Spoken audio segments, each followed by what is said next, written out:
Hi there, welcome to you. Thank you for joining the live chat. Warm welcome to all of you. Can you hear me, viewers?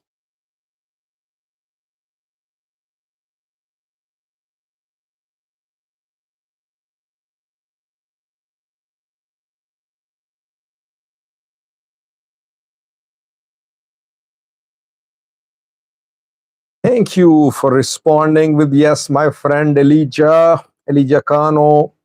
Let me welcome the participants first, and then I have part three of the series of videos about preparations of war in Ethiopia, Tigray, Eritrea. I have done two live chats on Ethiopia and Tigray, and tonight I will explain what is happening in Eritrea. By the way, uh, don't accuse me of disclosing Eritrean military plan.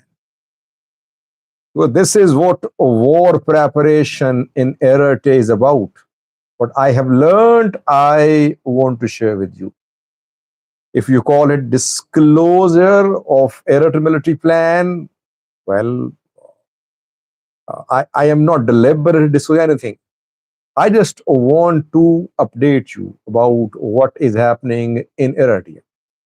What is Eritrean military plan, which I have learned. I might be wrong, I might be mistaken, but what I have learned, I want to share with you. I have no bias against Eritrea or in support of Eritrea, but my loyalty is with my viewers. I should speak the truth and brief my viewers about the truth. That is why I know after this live chat, Eritrean government supporters will launch a campaign against me. They will call me uh, anti-Eritrea. They will accuse me of disclosing a military plan. I don't care. I just want to speak the truth. Let me welcome the participants first, then we'll get going. Ihsan Siddiqui is the first viewer who commented today. Where are you from, Ihsan? Because this name is a Muslim name, a Pakistani name, Indian name. We have Peace and Love. Welcome, Peace and Love. Peace and Love is a member too. Special welcome, Peace and Love. Peace and Love is one of the first members of My Views and News. You can be a member by clicking the link given in description section of videos. That link will take you to membership page, and there you can choose to be a member by paying a few dollars per month.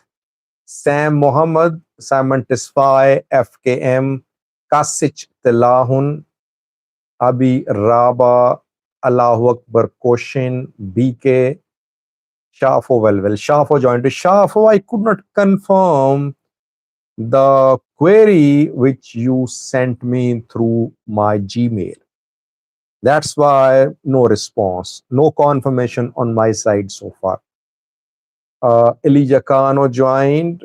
We have Muhammad Noura, uh, Mulune Tulasa, Solomon Edisa.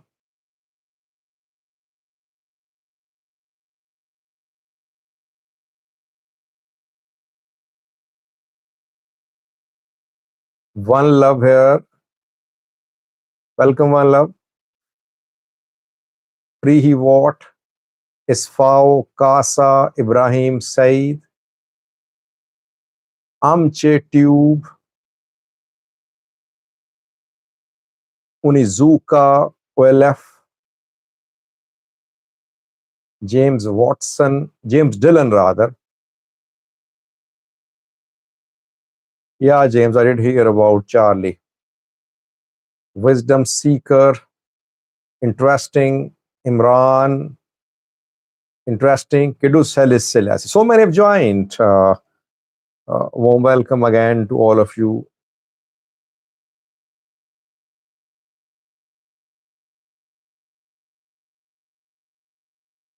Imran is also a name from my part of the world, South Asia.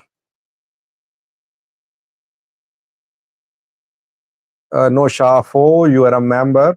I always respond to queries from members.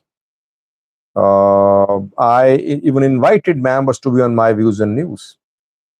You can join me in live chats, in audio format, in video format. Members can send videos if they want, which I will release on my views and news, as long as the videos are not full of any inflammatory content. John joined to Mig Dinios here, FKM, Nahom Media.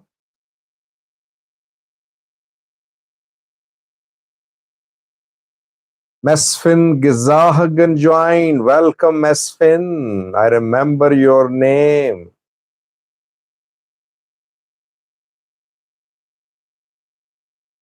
Solomon Fisehai joined. Thank you, all of you, for joining. I think we should start. Thank you, Wisdom Seeker.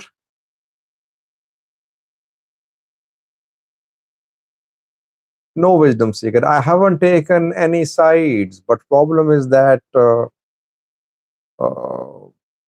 since I cover the positions of all sides, that is why sometimes I am portrayed as if I am anti-PP.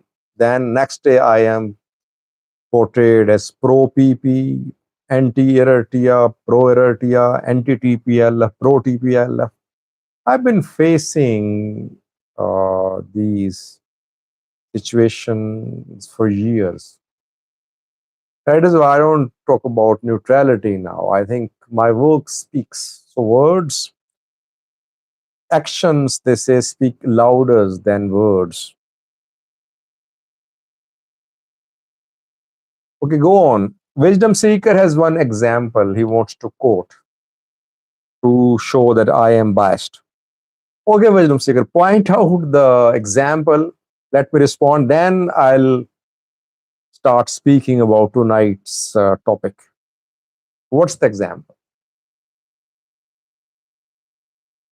Jamal Bati here. Matikko Dima joined. Welcome, Matikko.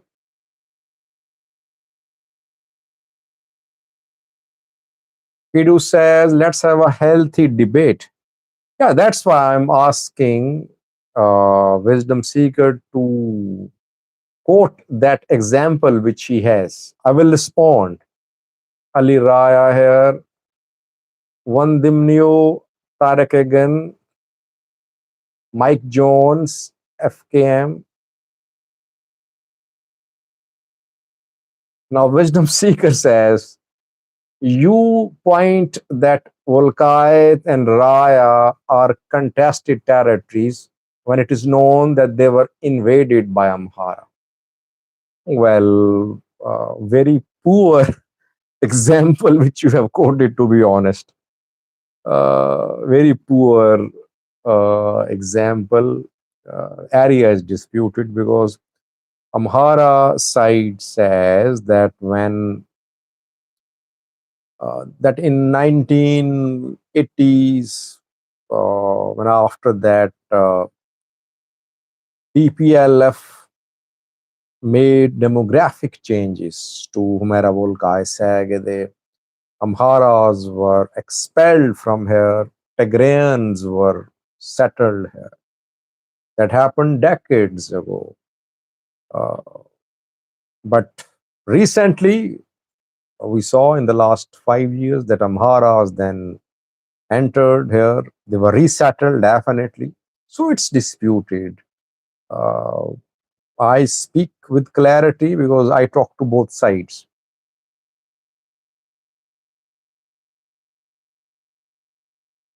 Guracha Bati joined to, yeah, Guracha, we should all pray for peace. Let me start, viewers. Let me start. Because if you start asking questions, if you keep asking questions and I keep responding, we'll be diverted. People say, "Sir, you take too much time to start."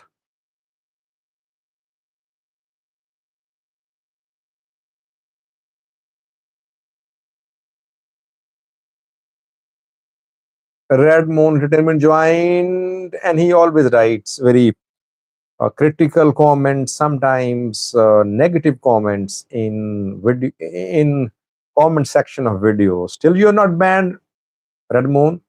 And again, what you're writing in this live chat is not true.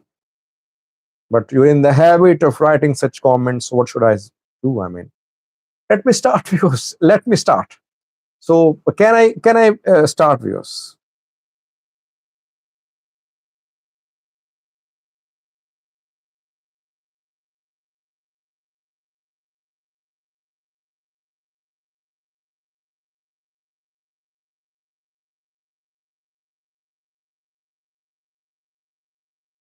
Okay, just have some patience and listen to me for around 10 minutes. I'll wrap up this talk in 10 minutes. Then you can write questions. By the way, it took me several days to collect this information. To speak for 5 to 10 minutes, believe me, I have to work for days. It's difficult to get information from Eritrea, to verify it, to analyze it. It's not that I am coming here unprepared, I'm just speaking without any work. No, I've been doing the work on this video for almost a week now. Just let me speak for 10 minutes and then you can write your questions and comments. So let's start. In the last two live chats, I briefed you about war preparations by Ethiopian government. I did an exclusive live chat about meetings held by Prosperity Party, meetings led by the Prime Minister and the Ethiopian generals. Then in the last live chat, I informed you about Tigray, where generals, TPLF people met, some tasks assigned, weapon deliveries happening too. What is happening in Eritrea? Eritrean military plan has two main points, which I will disclose a little later in my talk. Firstly, on the ground, on the ground in Eritrea, nothing is happening. No mobilization of masses, no large scale mobilization of military, no recalling of reservists. So there is no emergency in Eritrea of any sort pointing towards the start of a war. Whether you go to central Eritrea or western or eastern or northern parts of Eritrea, there is nothing happening pointing towards any emergency, firstly. Secondly, borders. Eritrea has been in a state of war for years. It's not, if a war breaks out between Eritrea and Ethiopia, it wouldn't be something uh, extraordinary to be handled by the Eritrean government. They have been in wars directly, indirectly, and they have their plans. Two-part plan. One part of this plan is about border with Ethiopian Afar. And the other part of this plan is about northern Ethiopia Eritrea border. When it comes to the northern Ethiopia border, I mean Tigray border with Eritrea. Yes, Eritrea has made some deployments of its military to border areas, all the way from Hajar to Badme to Santa Fe to towards uh, uh, Zalambasa. Along the border, yes, Eritrea has deployed its infantry. Mechanized units have also been deployed. And here, on this front, Eritrean military has made a very dangerous plan. Eritrean military hopes that on this front, Tigray-Eritrea border, Eritrea is in a position to swiftly encircle thousands of ENDF soldiers. And Eritrean military believes that if Abiy fires the first shot, whether in Bore Afar or through strikes or through Hajar, within a very short period of time, Eritrea will encircle Ethiopian National Defense Force. And ENDF will have nothing to go. Last time when in 2020, November 2020, Tigray fighters tried to encircle ENDF.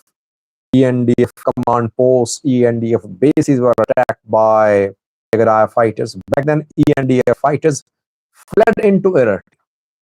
They took refuge there. Eritrea helped them. This time, ENDF will have nowhere to go. Thousands of ENDF soldiers will be killed. Thousands. This is what Eritrean military plans. Eritrea wants as many ENDF soldiers deployed to Western Tigray as Ethiopia wants. Large-scale deployments of ENDF in Humera, Volgai, Sagade are not a matter of concern for the Eritrean military. Eritrean military people say that on this front, Eritrean military will be at the back. Tigray fighters will be at the front.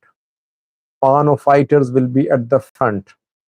Sudanese fighters could be involved too.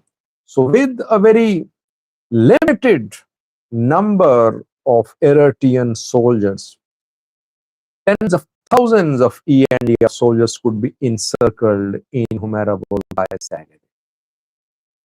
Can it happen? Yes. I mean, entire ENDF in Western Tigray can be encircled by Eritrea in alliance with three players: Tigray fighters, Sudanese fighters, and Fano fighters. From Sudan, Sudanese fighters will support Eritrea. Sudanese generals are clearly saying the Bija tribe people, they are being trained by Eritrean government. So from Sudan, they'll attack Humera Volkai Sag, and they won't allow ENDF to retreat into Sudan. From Takeze, Tigray fighters will advance. From Hajar, Eritrean military will make a push. From Gondar, Fano will move in. ENDF will be sandwiched from four sides. This is what Eritrean military plan is on this northern front. I talked to several people. They say, Sajid, you say wars, new modern wars are being decided by drones. by Air Force, but will make history, will prove that infantry strategy matter more than uh, weaponry. Ethiopian weaponry versus Eritrean strategy will be on display, and people will see who wins. Northern Front. What about Assab, Bore? Here, different strategy being adopted by the Eritrean military. They say that it's difficult to defend Assab. They say, yes, we always say we can defend Assab. But we know Assab is very close to Ethiopia. Uh, Thank you, Shafo, for buying the super chat sticker. Your contribution matters a lot for me. They said, Sajid, uh, this Assab front is different. We know internally that we cannot defend Assab.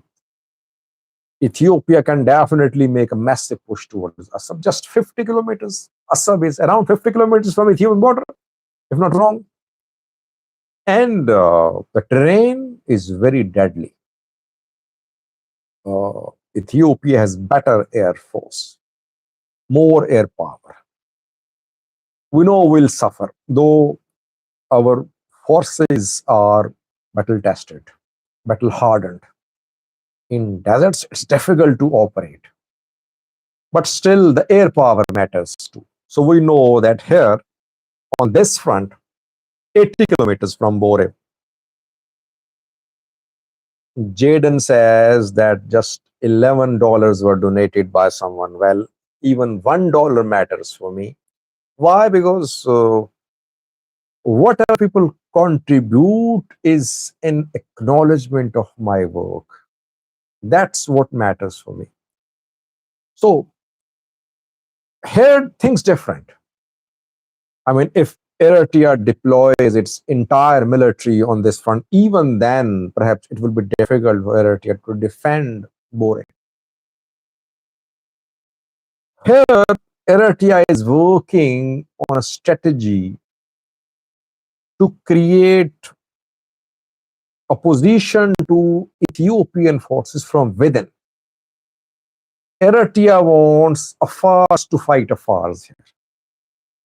Eritrea wants to create inroads into the Ethiopian Afar region through financial support, through coercion, through other offers and bribes.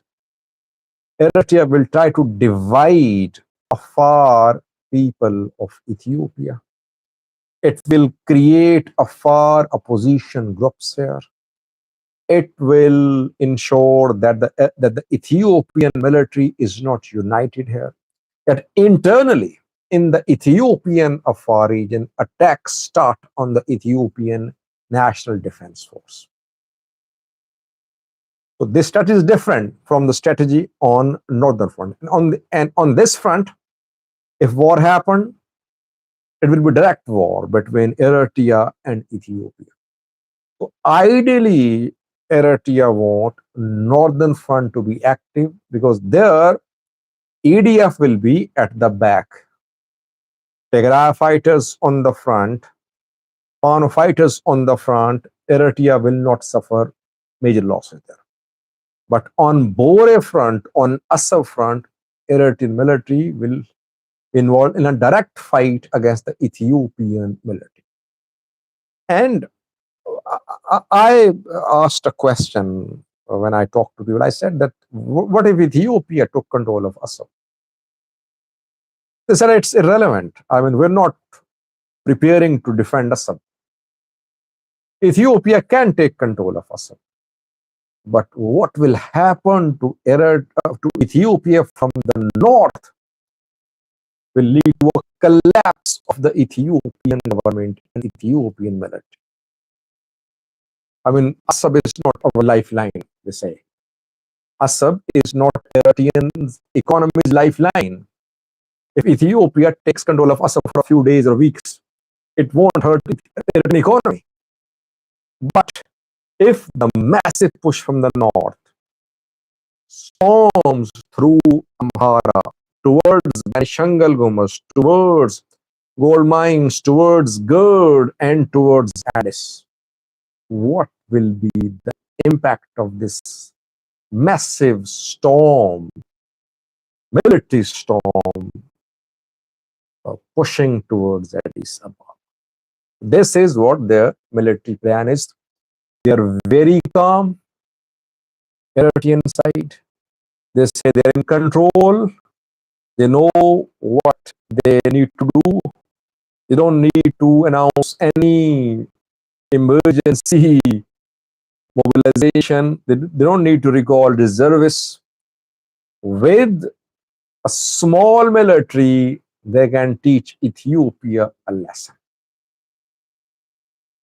Let's see what happens. Hopefully, war is averted, but there is no urgency. There is no urgency in Eritrea. They are very cool, very calm, very calculated about what their goal is, how they will defend, how they will defeat Ethiopian military.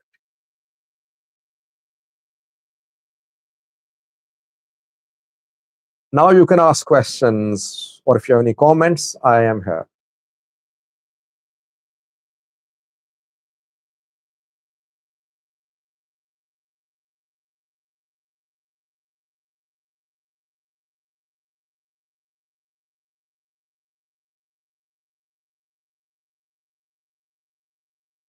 Jacob is asking about Eritrea, Ethiopia voting at the UN. I read a video on that, Jacob. Both want to be in the good books of Israel, perhaps. They don't want to be taken as enemies. They don't want to be seen as enemies by Israel. Just pay lip service to the plight of Palestinians.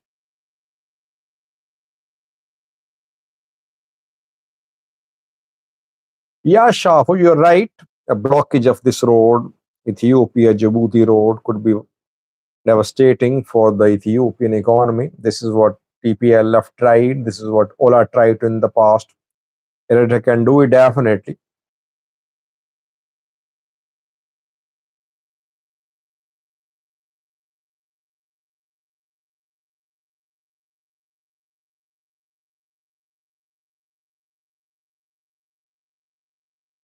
Lulo A joined. Welcome, Lulo.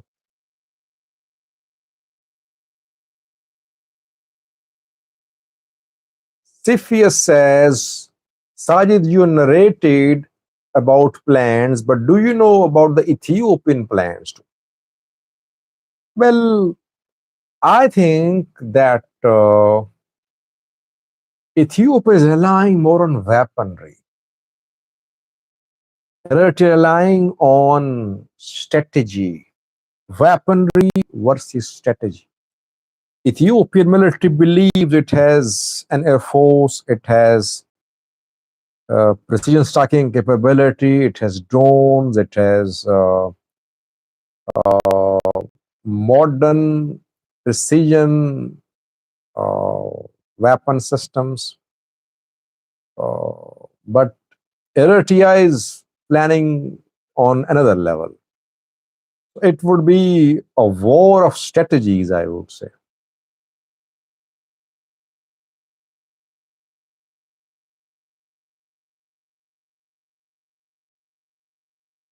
Mithiko says, does Eritrea totally lack air capacity? They don't. They're not disclosing their air power. Which type of drones do they have? Which type of air defense system do they have? They're not disclosing. But they are not sleeping. I won't be surprised if I come to know that they have bought modern drones and air defense systems.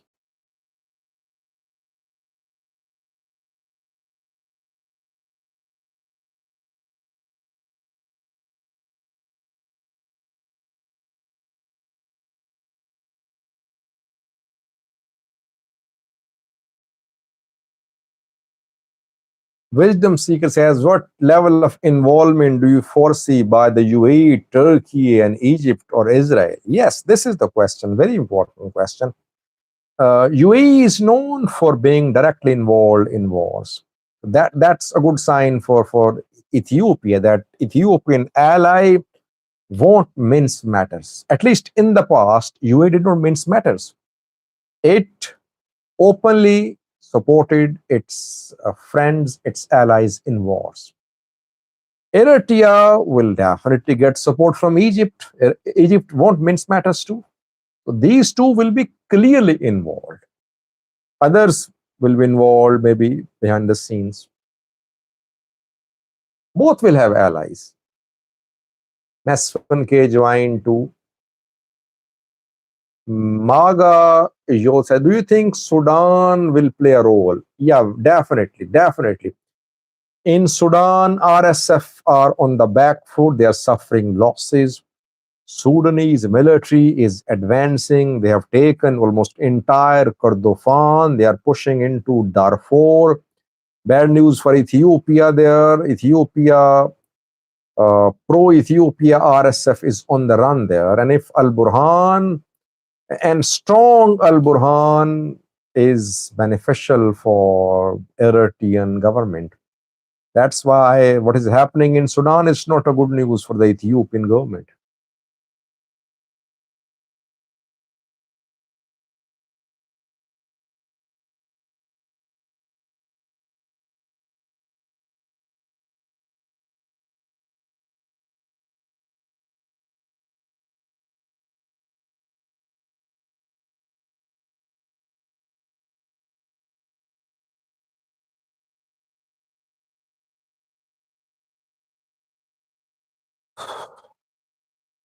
Dane Akube says, why do Abiy keep refusing to talk to TPLF? Well, TPLF has opened border with Eritrea. TPLF is buying modern weapons. TPLF has formed a strategic partnership with Eritrea. Do you expect Abiy to reinstate TPLF?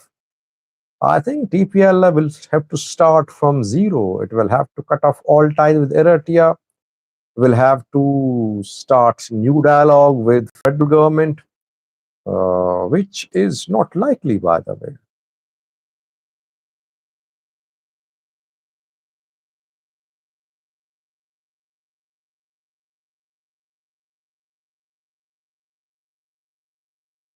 Interesting. Do you think Ethiopians won't mobilize? We can analyze the question. Question is, which country will be more united if war happened? Eritrea or Ethiopia? That can be analyzed in a video.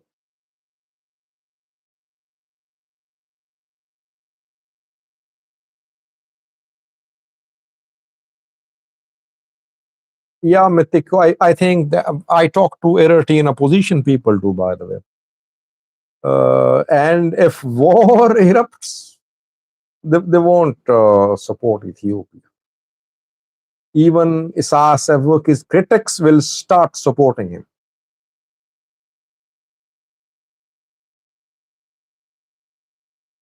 Thank you, Unimuzika. It was 35 minutes have passed, 36. I think we should leave now. It was good to be with you. Today, I have completed 3 parts of the live chats about war preparations in Eritrea, Tigray, and Ethiopia. I have done my job. Now, what we should do jointly is that we should say no to war. Everyone in your capacity should stop glamorizing war. War is not glamorous. It's dirty. It's painful. It's catastrophic. It should be averted. It's not something to cheer about. It's something to be averted. So, whatever we can in our capacities, we should do. We should expose the plans of the governments to wage wars, plans of the governments to pit people against each other, plans of the government to create conflicts between peoples, between nationalities, between countries. Once we start speaking the truth, believe me, these leaders won't be able to deceive people. They want to perpetuate their rule. They are ready to make the people fuel of the war. People will have to say no. Why can't Abiy and Sasa work is meet? Why can't the Bretsian and Abiy meet? If they don't have the capacity to solve issues through dialogue, they should leave. They should make way for new leaders. But they won't. They want to perpetuate their rule, their stay in power. They want it to continue forever. Thanks for watching, viewers. I'll be back hopefully tomorrow or next week in the next live chat. Bye bye.